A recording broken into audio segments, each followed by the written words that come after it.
Hi, today is January 16th, 2021, and this is chapter 4, the Jesus question. Life is full of questions. Some are large and others are small. Some are essential and others are trivial. Some of life's questions are passing curiosities that we ponder once and never return to, but others provide the themes of our lives. These enduring questions are the core of everything that happens in us and around us.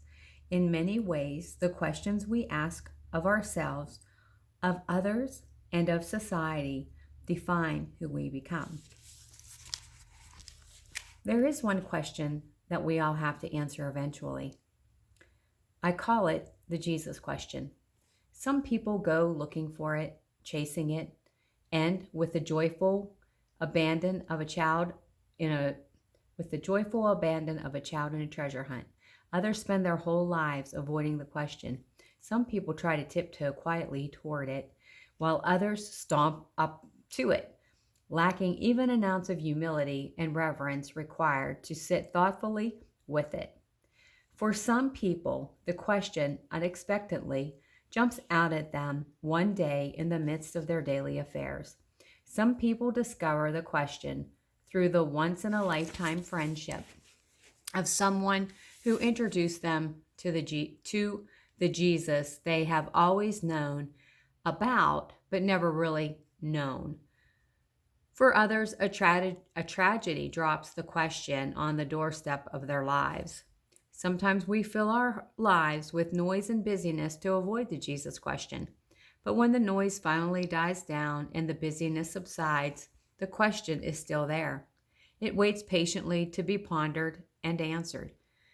There are some people who quote somebody else's answer to the question, but someone else's answer is profoundly insufficient. We each need our own answer to the Jesus question. It is a deeply personal question that requires a deeply personal answer.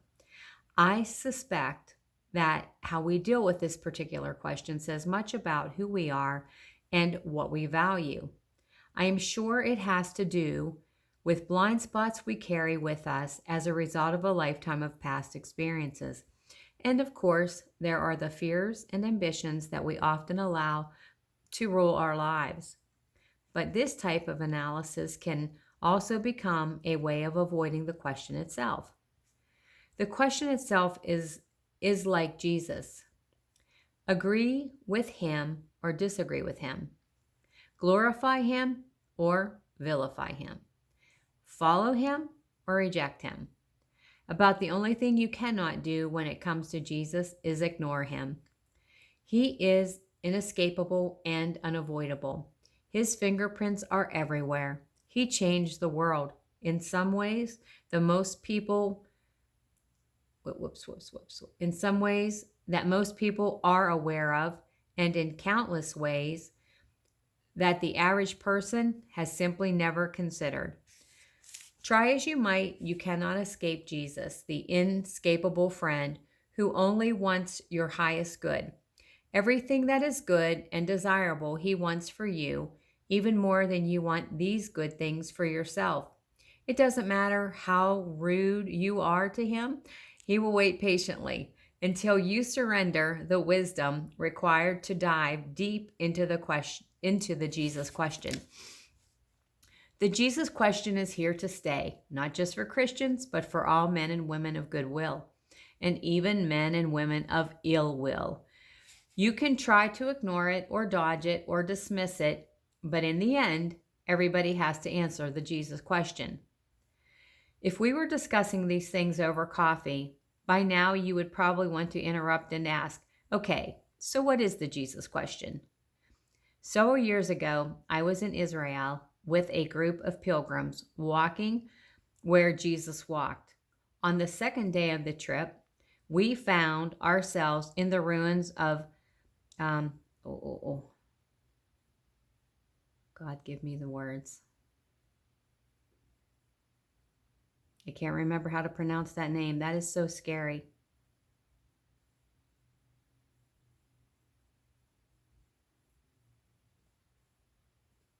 I'm skipping it. Our guide's name was Nadel.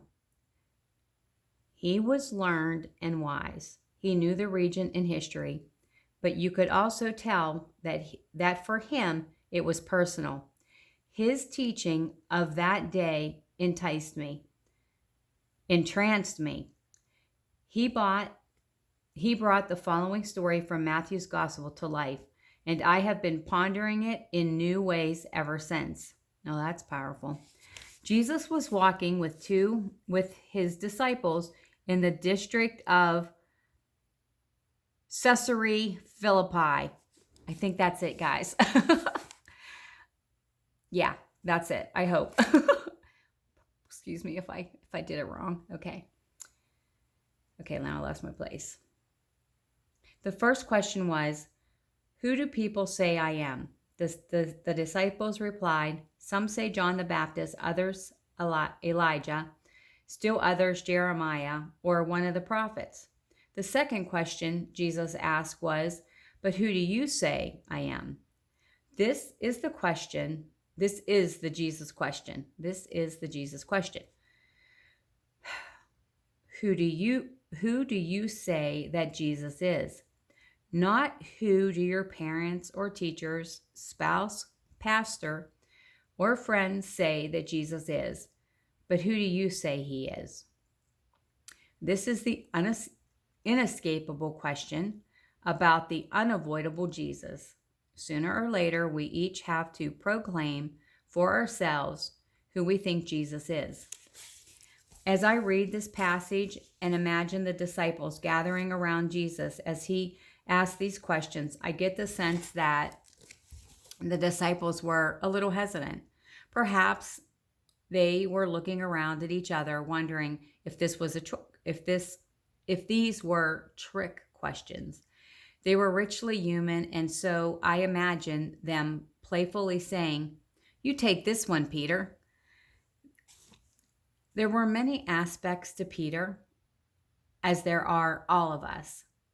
But the leader in Peter recognized the importance of the moment, and he stepped up and said, "You are the Messiah, the Son of the living God." If Jesus showed up in your church this Sunday and stood before everyone and said, "Who do people say I am today?" What would we tell him?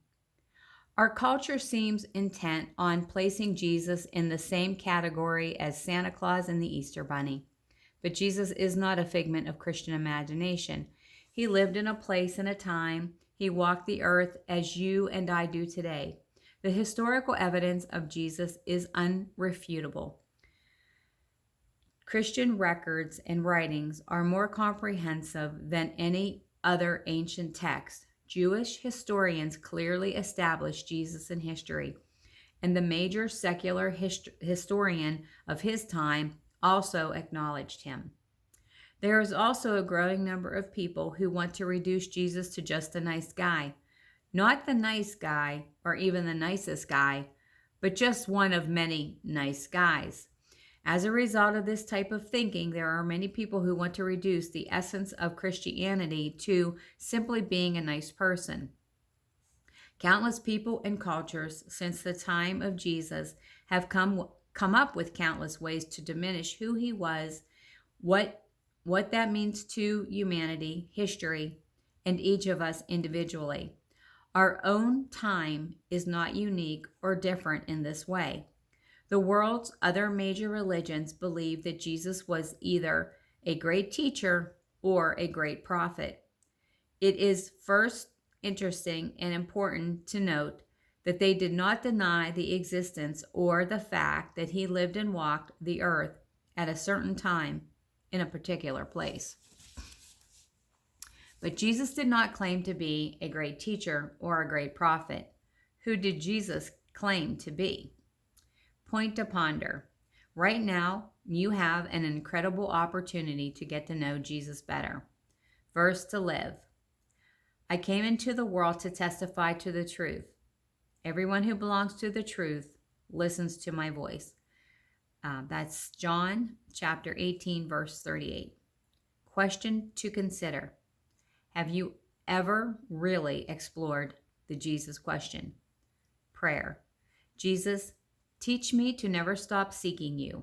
Help me to seek you in every relationship, place, and situation.